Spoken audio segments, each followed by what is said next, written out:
Politicians have a difficult choice to make when campaigning. They can talk about themselves in the first person, saying, "I have done this, I will do that, I am the one to vote for because I am great." That sort of talk tends to make one seem self-centered. Or they can talk about themselves as if they were the leaders of a great mass of people, saying, "We have done this, we will do that, together we are great." That sort of talk tends to make one seem grandiose.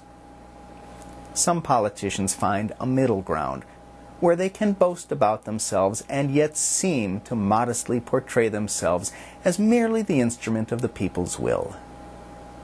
The other day I heard a politician get it so wrong that I had to wonder how he made it as far as he did in politics.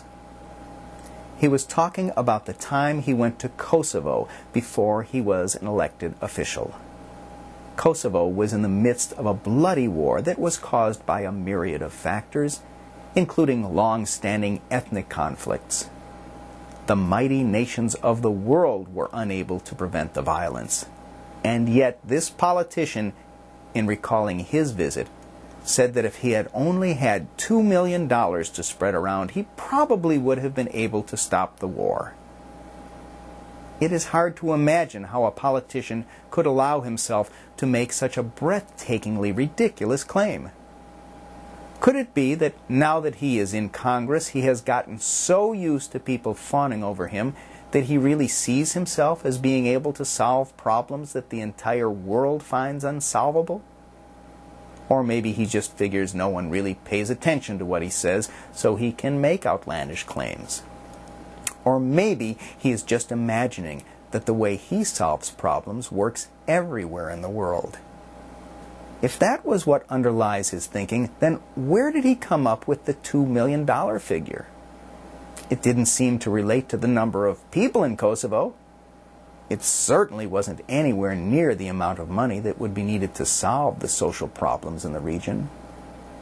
There was only one thing that seemed to fit. I divided $2 million by 435, the number of representatives in the U.S. Congress. The answer was about $4,600, which is almost exactly the amount of money that people are allowed to legally contribute to congressional campaigns in the U.S.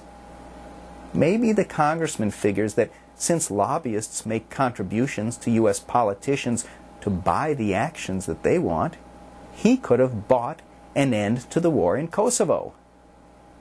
Of course, that's ridiculous. You can't buy a war. Can you?